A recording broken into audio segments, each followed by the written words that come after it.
nom du Père et du Fils et du Saint-Esprit. La grâce de Jésus notre Seigneur, l'amour de Dieu le Père et la communion de l'Esprit Saint soient toujours avec vous et avec votre esprit. Aujourd'hui, l'Église catholique célèbre le 4e dimanche du temps de Carême, appelé dimanche laetare. Réjouissez-vous. Le mot latin qui signifie justement réjouissez-vous. Premier mot du chant d'entrée du 4e dimanche du temps de Carême reprend un passage du prophète Isaïe. Isaïe 66, du verset 10 à 11.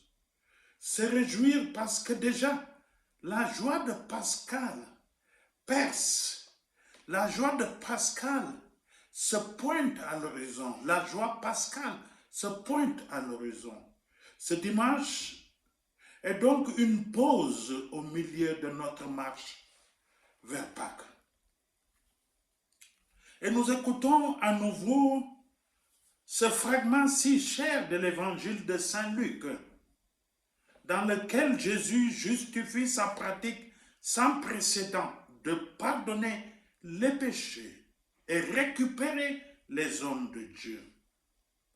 Et partant de là, il nous raconte l'histoire de l'enfant prodigue.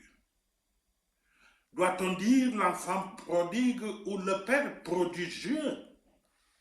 Parce que c'est le père qui sort à la rencontre de son fils. Ce Père miséricordieux vient à la rencontre de son Fils. Frères et sœurs, pendant ce temps de carême, Dieu sort et vient à notre rencontre malgré les multitudes de péchés que nous faisons.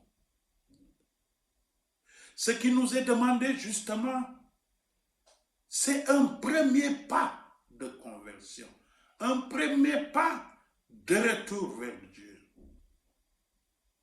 Comme disait cet enfant qui a hérité des biens de son père et les a gaspillés, oui, je me lèverai et j'irai vers mon père pour qu'il me pardonne. Alors nous aussi, nous sommes invités à nous lever et revenir vers le Père. Le Père qui était tout ému en voyant à nouveau ce fils perdu par le péché est une icône du Père céleste qui reflète le visage du Christ. Comme il en était loin, son Père le vit et fut ému de compassion. Il courut se jeter à son cou et l'embrassa. Voilà la scène la plus émouvante de la réconciliation. Voilà la scène la plus joyeuse. Réjouissez-vous parce que vous vous réconciliez avec le Père. Et quand un pécheur se réconcilie avec Dieu, il y a de la joie dans le ciel. Les anges célèbrent, exultent de joie. Parce que une brebis perdue a été retrouvée. Quelle joie, mes frères et sœurs, vous qui m'écoutez. Quelle joie quand nous nous réconcilions avec le Père du ciel. Quand nous nous réconcilions avec Dieu par le sacrement de la conversion, par le sacrement de la confession.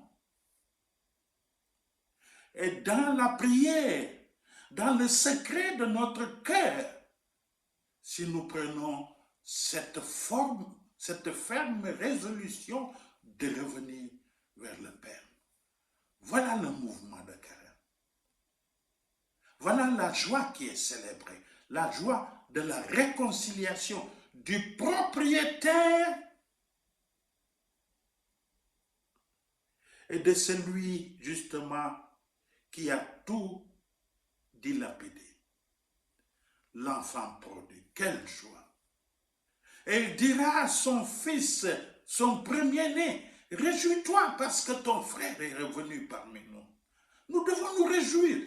Dieu le vaut grand. Réjouissons-nous avec de la musique. Mettons-lui un vêtement nouveau et une bague au doigt. Parce que ton frère, que tu avais perdu toi-même, est revenu. À chaque fois, frères et sœurs, que nous nous réconcilions avec un de nos frères et sœurs, que nous demandons pardon, qu'il nous pardonne et nous nous réconcilions, quelle joie on éprouve dans le cœur. Quelle joie! Une joie qui se transforme en paix intérieure. Réjouissons-nous, frères et sœurs, parce que nous sommes pardonnés par Dieu. Et revenons vers Dieu de tout notre cœur.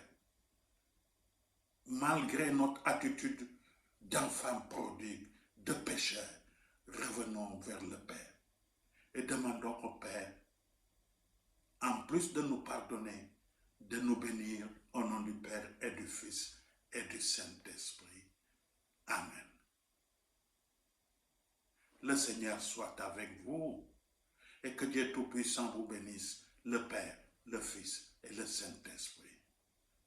Demeurez, frères et sœurs, dans la joie et dans la paix du Christ.